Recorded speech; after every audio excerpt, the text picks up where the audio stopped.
Hello guys, welcome to my YouTube channel Rohit Education Point. In this video, I am talking about Maxwell speed distribution law and velocity distribution law. दोस्तों इस video में हम बात करने वाले हैं Maxwell speed distribution law and velocity distribution law के बारे में। तो ये बीएससी थर्ड ईयर के फिजिक्स के फर्स्ट पेपर का टॉपिक होता है दोस्तों, फिजिक्स के फर्स्ट पेपर का टॉपिक है।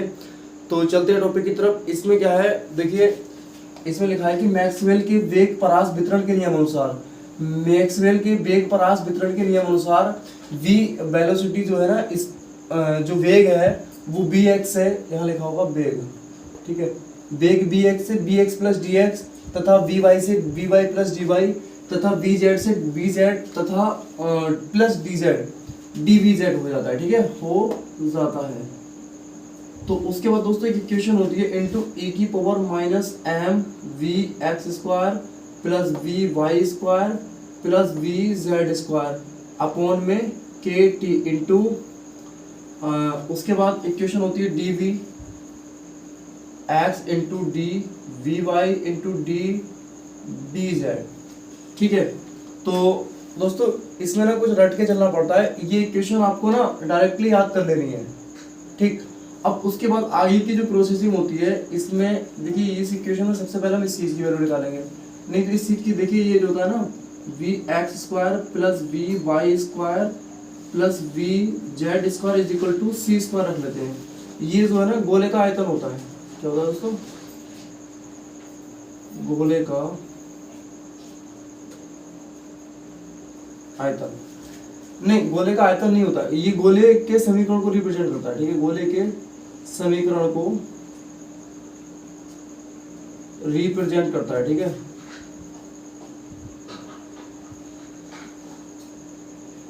अब देखिए उसके बाद वेग परास, इस यानी कि चाल परास, चाल परास सी व सी प्लस डी सी में गोलीय कोश का आयतन, गोलीय कोश का आयतन, इसमें गोलीय कोश का जो आयतन होगा दोस्तों वो होगा आपका, देखिए D B X into D B Y into D B Z is equal to, वो निकालते हैं 4 pi upon 3 C plus D C का whole cube minus 4 pi upon 3 और सी का होल क्यूब। उसके बाद हल करके जो वैल्यू आती है वो 4 पाई अब into 4 pi into N C into D C, 4 pi C square आती है, ठीक है, वैल्यू आती है 4 pi C square into D C, ठीक है। तो ये वैल्यू किसके आ जाती है, डी वी एक्स और D V Y D V Z की इंटू डी वी जेड, इसकी वैल्यू आ जाती है। ये इक्वेशन हम इसको बनवा लेते हैं, ठीक है, और इसको मान लेते हैं इक्वेशन 2 मान लीजिए, इसको 3, ठीक है। तो from equation first and second third से क्या होगा, या फिर ऐसा करिए putting the value of equation 2 and 3 in equation 1, मतलब इक्वेशन 2 और 3 से क्या है सी स्क्वायर, और इनकी वैल्यू ना इक्वेशन 1 में पुट कर देते हैं, ठीक है। Putting the value of putting the value of c square and dbx into dby into dvz in equation first. Equation first में क्या है, वैल्यू पुट कर देते हैं दोस्तों। तो ये इक्वेशन आपकी निकल के आ जाती है N C into D C is equal to N into M upon में 2 पाई के टी का होल की पावर 3/2 इंटू ई की power minus M C square, क्योंकि V X square plus V Y square plus V Z square की जगह हमने सी square रख लिया है, गोले के समीकरण को रिप्रेजेंट करता है। तो अब इसमें तो ई की power minus M C square हो जाएगा, लेकिन अपॉन में हो जाएगा के टी इंटू, अब ये जो D B X into D B Y into D V Z है ना, इसकी वैल्यू हमने क्या मानी है, ये जो मतलब गोलीय कोश का जो आयतन निकाला है वो आया 4 pi C square into D सी।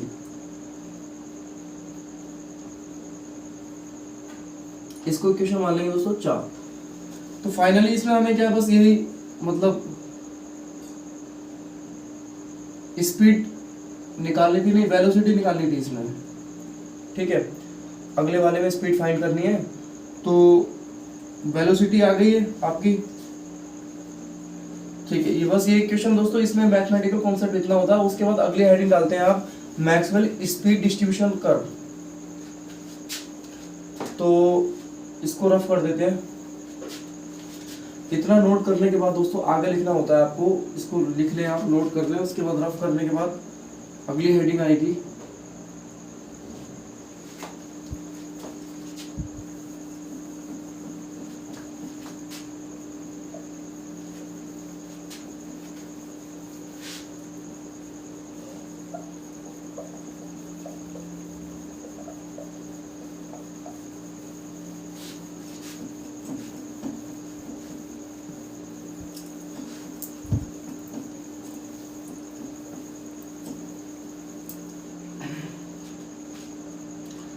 अगली हेडिंग होती है दोस्तों, इसकी सब हेडिंग होती है मैक्सवेल स्पीड डिस्ट्रीब्यूशन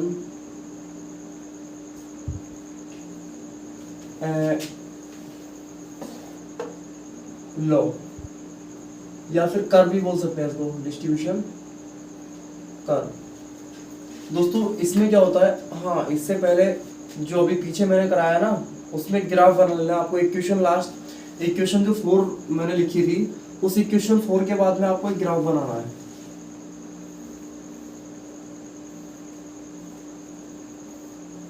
ये B X, B Y, B Z,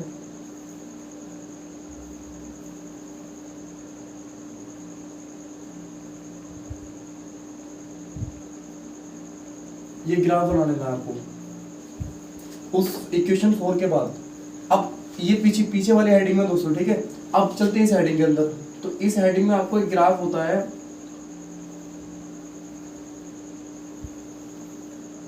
ये सी इधर को चलता है और एन सी ऊपर की ओर जाता है, ठीक। और इसमें ना 2 ग्राफ ड्रॉ करते हैं गैस के अंदर।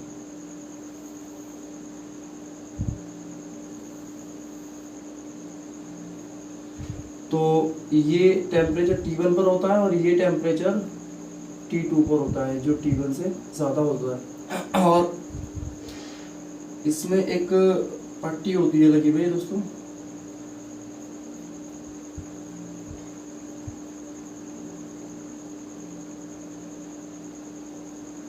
और उसके बाद जो है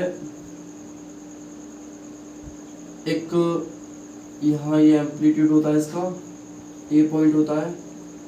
फिर ये एक वेलोसिटी होती है आपकी, एक वेलोसिटी यहाँ होती है। तो ये तो डीसी पट्टी होती है, ठीक है। और ये जो वेलोसिटी होती है दोस्तों, वो होती है most CMP, most probable speed. और ये होती है मोस्ट प्रोबेबल स्पीड के बाद आती है आपकी एवरेज स्पीड, और ये होती है दोस्तों RM, root mean square speed, ठीक है। ये रूट मीन स्क्वायर स्पीड होती है, ये एवरेज यानी कि औसत चाल होती है। और हाँ, और ये जो होती है ना, मतलब मोस्ट प्रोबेबल स्पीड होती है, ठीक है। तो इसमें क्या है, आपको सबसे पहले थ्योरी में क्या लिखना है दोस्तों। इसकी थ्योरी में देखिए, मैं आपको पहले समझा देता हूँ। इसमें आपको पता है कि इसमें गैस के अंदर, मतलब गैस के अंदर जो है ना, या फिर गैस के लिए एक 2 कर्व ड्रॉ करते हैं, ठीक है। एक T1 टेम्परेचर पर और दूसरी T2 टेम्परेचर पर, ठीक है। उसके बाद आपको लिखना है, ये दोनों कर्व C तथा NC के बीच में होती हैं, ठीक। उसके बाद आपको लिखना है कि ये जो दोनों कर्व होती हैं, इनकी जो टेम्परेचर T1 T2 होते हैं, ये तो आपको पता है, ठीक है।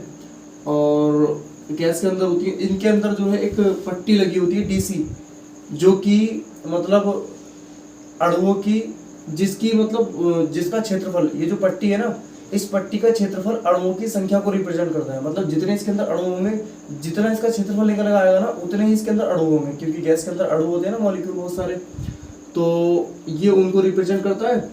और उसके बाद स्पीड बढ़ने के साथ साथ जो है ना, क्या है, इसके अंदर मॉलिक्यूलों की संख्या भी बढ़ती है और बाद में क्या है, घट भी जाती है। ठीक है, और लास्ट में क्या होता है, हाँ, मॉलिक्यूल की सबसे ज्यादा वेलोसिटी जो होती है ना, वो इस ए पॉइंट पर होती है दोस्तों। मतलब जो मॉलिक्यूल इस ए पॉइंट पर होती है उनकी वेलोसिटी ज्यादा होती है, सबसे ज्यादा होती है। उस वेलोसिटी को बोलते हैं मोस्ट प्रोबेबल वेलोसिटी। क्या बोलते हैं? Most probable velocity. ये एमपी तभी तो लिखा है, ठीक है। मोस्ट प्रोबेबल वेलोसिटी मतलब स्पीड, वेलोसिटी नहीं, स्पीड की बात चल रही है यहाँ पे, चाल है ना, चाल की बात कर रहे हैं यहाँ पे, स्पीड की। और उसके बाद जो कम वेलोसिटी होती है वो एवरेज वेलोसिटी, उससे कम जो वेलोसिटी होती है वो रूट मीन स्क्वायर, वेलोसिटी निकल रहा है मुझसे, सॉरी, मतलब speed, average velocity, average speed, और ये है रूट मीन स्क्वायर स्पीड। ठीक है, तो ये कुछ आपको सब कुछ लिख लेना है। और उसके बाद दोस्तों अगला जो होता है, जैसे ये जो कर्व है ना, ये दोनों तरफ से असममित है, तो इसका मतलब ये है कि अणु की न्यूनतम जो स्पीड होगी वो कम से कम 0 हो सकती है, 0 से कम तो नहीं होगी, लेकिन अधिकतम स्पीड जो होती है ना वो कुछ भी हो सकती है। उसका मतलब कुछ भी पता नहीं, कोई सीमा नहीं है उसकी, अधिकतम स्पीड कुछ भी हो सकती है। ठीक, तो उसके बाद जो आगे पीछे की थ्योरी है, कुछ डायग्राम के बाद थ्योरी है, कुछ डायग्राम से पहले, वो आपको मैं रजिस्टर से नोट करा देता हूँ।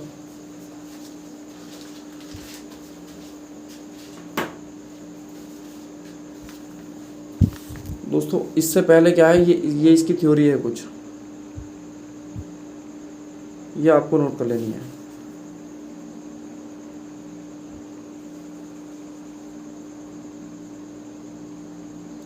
फिर ये डायग्राम जो मैंने बना दिया वो आपको बना लेना है।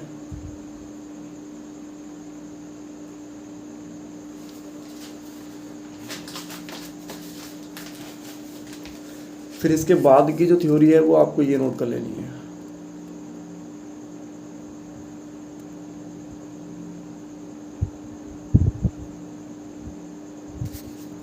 तो धुंधला दिखता है क्योंकि बिल्कुल